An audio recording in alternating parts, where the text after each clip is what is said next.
পৃথিবীতে আপন বলতে কিছু নেই। যখন সময় খারাপ যায় তখন নিজের ঘুমটাও পর হয়ে যায়।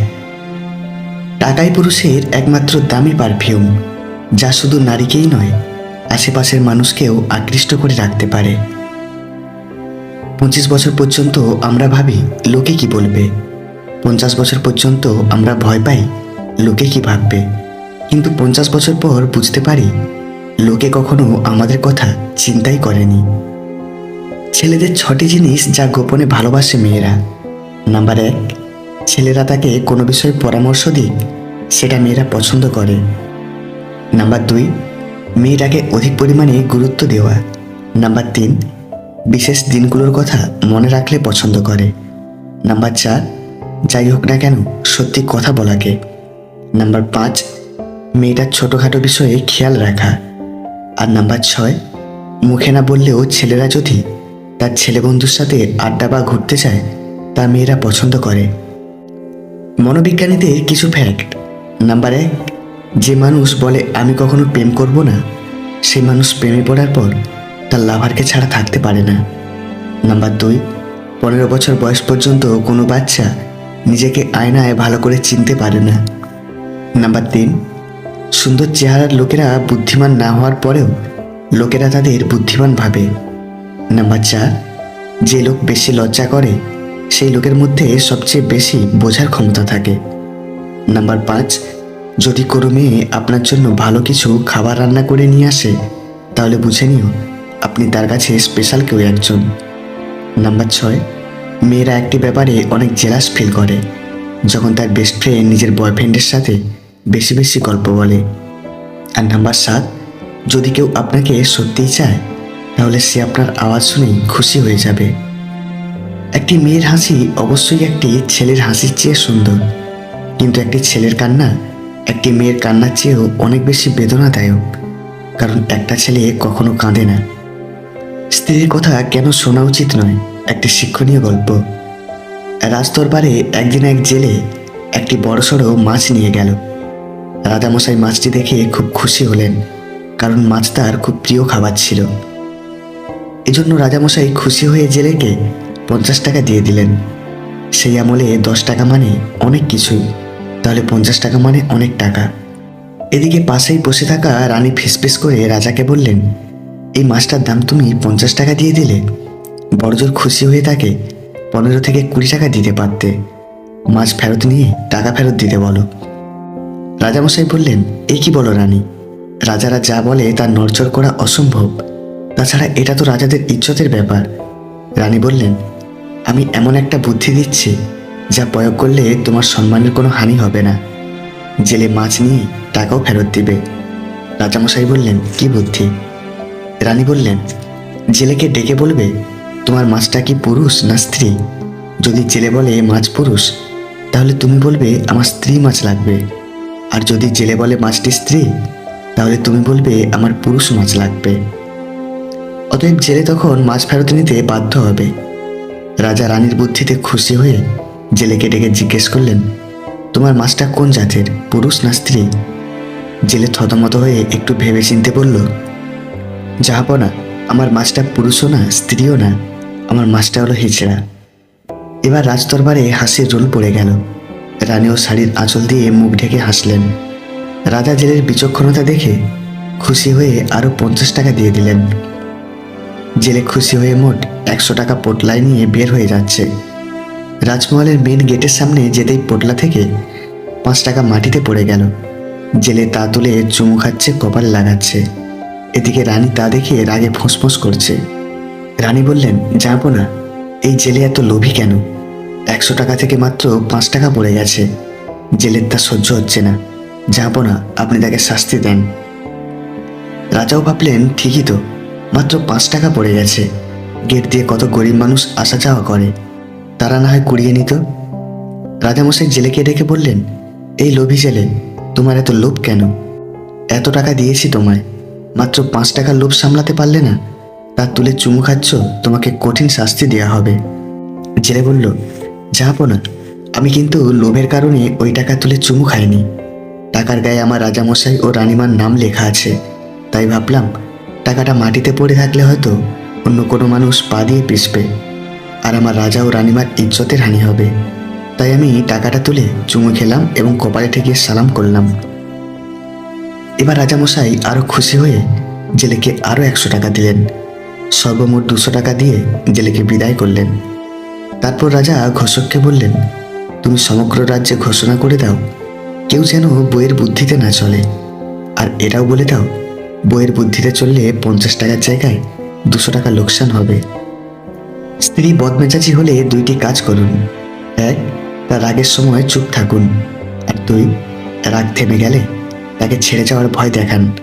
দেখবেন একটা সময় পর সে নিজেকে সংযত করতে শিখে গেছে। একটা মেয়ের শরীরকে একটা ছেলের ততক্ষণ ভালো লাগে যতক্ষণ সে তার যৌবন তাকে দেয় না। যখনই মেয়েটা তার শরীর সস্তা বানিয়ে ফেলে, তখন আর ছেলেটার মেয়েটার শরীর ভালো লাগে না। তাই মেয়েদের বলছি, সাবধান। কাউকে ভালোবাসলে তাকে না দেখে থাকা যায়, ঝগড়া না করে থাকা যায়, কথা না বলে থাকা যায়, দেখা না করেও থাকা যায়, কিন্তু তাকে না ভেবে থাকা যায় না। একটি মেয়ে অনেক বেশি সময় নেয় একটি ছেলেকে ভালোবাসতে, কিন্তু সামান্য কিছু সেকেন্ড সময় নেয় তাকে ঘৃণা করতে। আর একটি ছেলে সামান্য কিছু সেকেন্ড সময় নেয় একটি মেয়েকে ভালোবাসতে, কিন্তু অনেক সময় নেয় তাকে ঘৃণা করতে। দেখতে খারাপ হওয়াটাও ভালো, এতে অন্তত এটা বোঝা যায় কেউ যদি ভালোবাসে সে মন থেকে ভালোবেসেছে। সব স্ত্রীর পরকীয়া বোঝার উপায় থাকে না, কারণ এরা অনেক চালাকির সাথে এগিয়ে চলে। তবে চাইলেও সেই 3টি বিষয় এড়িয়ে যেতে পারে না। 1, আপনি লক্ষ্য করবেন যে আপনার স্ত্রী কোনো পুরুষের বিষয়ে হঠাৎ করে অনেক প্রশংসা করতে শুরু করেছেন। তার আচরণে এই আকস্মিক পরিবর্তন হলো এটি শনাক্ত করার একটি উপায় যে তিনি সত্যিই অন্য পুরুষের প্রেমে পড়েছেন। সেই সঙ্গে তিনি আপনার সঙ্গে প্রতারণাও করে যাচ্ছেন। 2, যখন আপনার স্ত্রী আপনাকে অন্যদের সঙ্গে বা প্রধানত অন্য পুরুষের সঙ্গে তুলনা করতে শুরু করেন, তখন এটি স্পষ্ট হয় যে তিনি অন্য পুরুষের প্রতি আকৃষ্ট, যার সঙ্গে তিনি আপনার তুলনা করছেন। আর নাম্বার 3, যখন আপনার স্ত্রী অনেক পুরুষের সঙ্গে প্রেম করেন, তখন তার শারীরিক ভাষা তার অনুভূতিকে ব্যক্ত করে। পশু পাখিরাও একে অপরকে বোঝে, আর মানুষ সে তো সবসময় অন্যকে নিচু করার সুযোগ খোঁজে। কেউ যদি তোমাকে সন্দেহ করে, মনে দুঃখ নিও না। মনে রাখবে, সবাই সোনা বা হীরেকে সন্দেহ করে যে সে আসল না নকল, কিন্তু কেউ লোহাকে সন্দেহ করে না। শ্বশুরবাড়িতে মেয়ে অত্যাচারিত হয়ে ডিভোর্স চাইলে মেয়ের পাশে দাঁড়ান, কারণ মৃত কন্যার থেকে ডিভোর্সি কন্যা অনেক বেশি সম্মানের। ডিভোর্সি নারী মানে এই নয় যে সংসারী জীবনে মানিয়ে নিতে ব্যর্থ হয়েছেন। এমনও হতে পারে সে একজন ব্যর্থ অত্যাচারী পুরুষের হাত থেকে মুক্তি পেয়েছেন। 3 ধরনের মানুষের অহংকার বেশি। 1, বেশি শিক্ষিত হলে।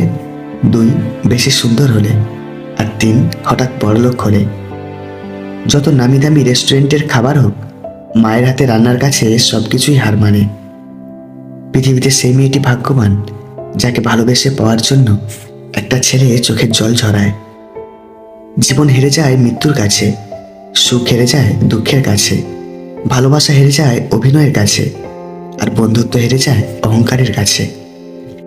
সুখী হওয়ার মূল মন্ত্রগুলো জেনে নিন। নাম্বার 1, যার সাথে মনের মিল নেই তার সাথে সম্পর্ক রেখো না। নাম্বার 2, যেখানে তোমার কদর নেই সেখানে যেও না। নাম্বার 3, যে বোঝে না তাকে বোঝাতে চেও না। নাম্বার 4, যা হজম হয় না তা খেও না। নাম্বার 5, সত্য বললে যে রেগে যায় তার সাথে কথা বলো না। নাম্বার 6, তোমার চোখে যে নিচে নেমে গেছে তাকে ওপরে তোলার চেষ্টা করো না। নাম্বার 7, জীবনে সমস্যা আসলে ভেঙে পড়ো না। নাম্বার 8, অপরের কষ্ট দেখে কখনো আনন্দ প্রকাশ করো না। আর নাম্বার 9, যারা আবহাওয়ার মতো বদলে যায় তাদের সাথে মেলামেশা করো না। রূপ, যৌবন, অর্থ এই সবই আপনার সাময়িক পরিচিতি, সময়ের সাথে সাথে ছেড়ে চলে যাবে, কিন্তু আপনার ব্যবহার হলো আপনার চিরস্থায়ী পরিচয়, যা মৃত্যুর পরেও সকলের স্মৃতিতে থেকে যাবে। জীবনে একবার একা হয়ে দেখো, এই পৃথিবীতে কেউ কারো নয়। সময়ের প্রয়োজনে সবাই কাছে আসে, কেউ বা স্বার্থের টানে, কেউ আবেগের কারণে। যে ফুলটা আমাদের সবচেয়ে প্রিয়, আমরা সেটাকেই গাছ থেকে ছিঁড়ে নিয়ে সবশেষে নষ্ট করে ফেলে দেই। যে তোমায় ভালোবাসে তাকে কখনো কষ্ট উপহার দিও না, কারণ কষ্ট সবার কাছে পাওয়া গেলেও ভালোবাসা সবার কাছে পাওয়া যায় না। ছেড়ে যাওয়া মানুষগুলো কিভাবে বুঝবে ফেলে আসা স্মৃতির ওজন কতটা ভারী হয়? কিছু কিছু সম্পর্কের কোনো সমাপ্তি থাকে না, তার মানে এই নয় যে সম্পর্কটা শেষ, এর মানে এই যে সম্পর্কের কোনো শেষ নেই। একটা মানুষ তখনই আশাহত হয় যখন তার শেষ আশাটুকুনো চোখের সামনে খুন হয়ে যায়। স্ত্রী ভালো হলে বেকার ছেলেটাও প্রতিষ্ঠিত হওয়ার সম্ভাবনা থাকে, আর স্ত্রী খারাপ হলে প্রতিষ্ঠিত পুরুষও ধ্বংস হয়ে যায়। অন্য স্ত্রীকেই দুটি কথা বলুন, সে আপনার সব প্রস্তাবে রাজি হবে। একজন মহিলা নিজের প্রশংসা শুনতে অনেক ভালোবাসে। আপনি তার সৌন্দর্য, ধৈর্য, তার কাজের ধরনে কৃতিত্বের জন্য তাকে প্রশংসা করুন, সে অবশ্যই আপনাকে পছন্দ করতে শুরু করবে। আর বিবাহিত মহিলারা উত্তেজক কথা শুনতে অনেক পছন্দ করে। আপনি যদি তার সাথে উত্তেজক কথা বলে উত্তেজিত করতে পারেন, সে আপনার যে কোনো প্রস্তাবে রাজি হয়ে যাবে। দিনের শুরুতে মনে হয় জীবনে অর্থের প্রয়োজন সবচেয়ে বেশি, কিন্তু দিন শেষে মনে হয় অর্থ নয়, জীবনের শান্তির প্রয়োজন বেশি। নির্দিষ্ট একটা বয়সের পর বেশিরভাগ মেয়েদেরই নিজেদের বাড়িতে থাকাটাও অনেক কষ্টের হয়ে দাঁড়ায়। জীবন ভীষণ সুন্দর, কেবলমাত্র তোমাকে বুঝে নিতে হবে তুমি কার হাতে হাত রাখলে মানুষটা তোমাকে অসম্মান করবে না। কাউকে আঁকড়ে ধরে বাঁচার চাইতে স্বপ্ন নিয়ে বাঁচা অনেক ভালো, কারণ অতীত মানুষগুলোকে দুর্বল করে দেয়, কিন্তু স্বপ্ন মানুষকে বাঁচতে শেখায়। মেয়েরা অনেক ছোট ছোট বিষয়ে কাঁদে ঠিকই, কিন্তু জীবনের কঠিন সময়টা হাসি মুখে কাটিয়ে দিতে পারে। স্ত্রী তখনই অন্য পুরুষের প্রতি আকৃষ্ট হয় যদি তার স্বামীর এই দুটি ভুল থাকে। স্বামীর কাছে যদি স্ত্রীর কোনো ইচ্ছা বা অনিচ্ছার দাম না থাকে। স্ত্রী যদি স্বামীর কাছে শারীরিকভাবে সন্তুষ্ট না হতে পারে। সুন্দর চেহারা নিয়ে অহংকার করো না, কারণ মৃত্যুর পর যে তোমাকে ছোঁবে সেও স্নান করবে। অর্ধেক সময় পেরিয়ে গেল জীবনটাকে বুঝতে বুঝতে, আর এখন বাকিটা সময় কেটে যাচ্ছে বাস্তবতার সাথে লড়তে লড়তে। বেশি কথা বলা মানুষগুলো যখন চুপ হয়ে যায়, তখন বুঝে নিতে হবে তার জীবন থেকে বিশেষ কিছু হারিয়ে গেছে। মানুষটা যদি ভুল হয়, আপনার ভালোবাসা যতই সঠিক হোক না কেন তা ব্যর্থ হতে বাধ্য। লোহার থেকে শক্তিশালী জিনিস হলো আগুন, যা লোহাকেও গলিয়ে দিতে পারে। আগুনের থেকে শক্তিশালী জিনিস হলো জল, যা আগুন নিভিয়ে দিতে পারে। জলের থেকেও শক্তিশালী হলো মানুষ, যা সেই জলকেও পান করে নিতে পারে। মানুষের থেকে শক্তিশালী হলো মৃত্যু, যা মানুষের অস্তিত্বকে ধ্বংস করে দিতে পারে। মৃত্যুর থেকেও বড় আশীর্বাদ, যা মানুষকে মৃত্যুর হাত থেকে ফিরিয়ে আনতে পারে। খুঁত সবার মধ্যেই থাকে, কিন্তু আমরা অপরের মধ্যেই বেশি করে দেখতে পাই। তোমার অবর্তমানে যা বলা হয় তা জানলে তুমি অনেক মানুষের সাথে কথা বলা বন্ধ করে দিতে। মনের কথা অন্যকে যত কম বলা যায় ততই ভালো। মন বদলায়, কথা ফেরত নেওয়া যায় না। চোখের জল তখনই আসে যখন মুখের কথা বুকে এসে আঘাত করে। ভালো মানুষের আশায় না থেকে নিজেই একজন ভালো মনের মানুষ হও, এতে কেউ একজন অন্তত ভালো মানুষ পেয়ে যাবে। কিছু মানুষ এসে হারিয়ে যায় আমাদের জীবনে, যাদের জন্য সময় যতই যায় কষ্ট তত বাড়তেই থাকে। পোকা আর ধোঁকা দুটো আলাদা হলেও গুণ কিন্তু একই। পোকা মাঠের ফসল নষ্ট করে, আর ধোঁকা মানুষের জীবন নষ্ট করে। একজন নারী ধ্বংসের মূল 3টি কারণ: যে নারী স্বামীর সাথে জেদ করে, যে নারী স্বামীর মুখে মুখে তর্ক করে, আর যে নারী মা বোনের কুপরামর্শে স্বামীর বাড়িতে অশান্তির সৃষ্টি করে। মেনে নিলে ভালো, মানিয়ে নিলে ভদ্র, শুধু প্রতিবাদ করলে তুমি অভদ্র। দুশ্চিন্তা কখনো আগামী দিনের সমস্যা দূর করতে পারে না, বরং এটা আজকের শান্তি দূর করে দেয়। ভাগ্য তোমার হাতে নেই সত্যি, কিন্তু সিদ্ধান্ত তোমার হাতে। ভাগ্য কখনো সিদ্ধান্ত নেয় না, তোমার সিদ্ধান্তই তোমার ভাগ্যের পরিবর্তন এনে দিতে পারে। আমরা যাকে মন থেকে ভালোবাসি তাকেই খুব তাড়াতাড়ি জীবন থেকে হারিয়ে ফেলি। অর্থ থাকলে গোটা পৃথিবীর সাক্ষাৎকার নিতে চায়, না থাকলে আপনজনও পরিচয় দিতে লজ্জা পায়। হার মেনে নেওয়া আমাদের সবচেয়ে বড় দুর্বলতা। সফল হওয়ার সবচেয়ে ভালো উপায় হলো প্রতিবার হার মানার আগে আরেকবার চেষ্টা করা।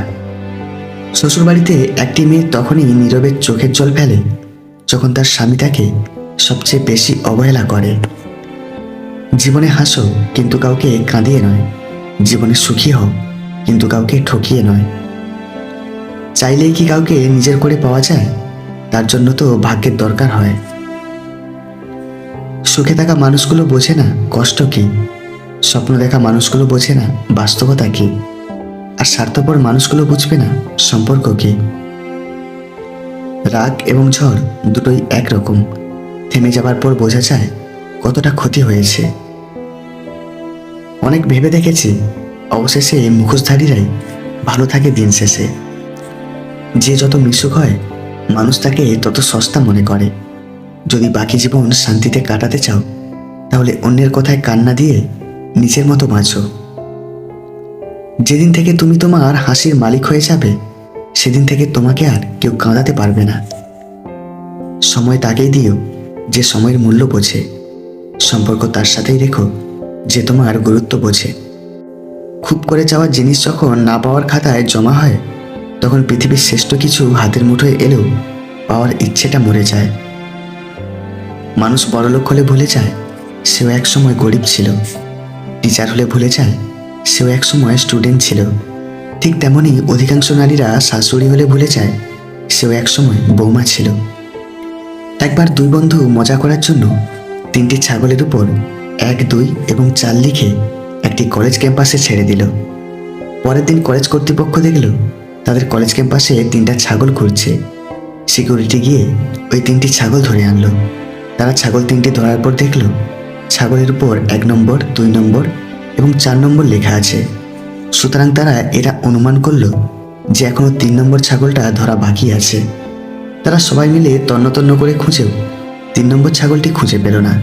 পাবেই বাকি করে, কারণ 3 নম্বর ছাগল তো ছিলই না। এই গল্পের শিক্ষণীয় বিষয়টি হলো আমরাও জীবনে অনেক সময় এইরকম ভুল করি। যে জিনিসটা আমরা পাবো না বা যার কোনো অস্তিত্বই নেই সেটাকেই অনেক সময় পাওয়ার চেষ্টা করি।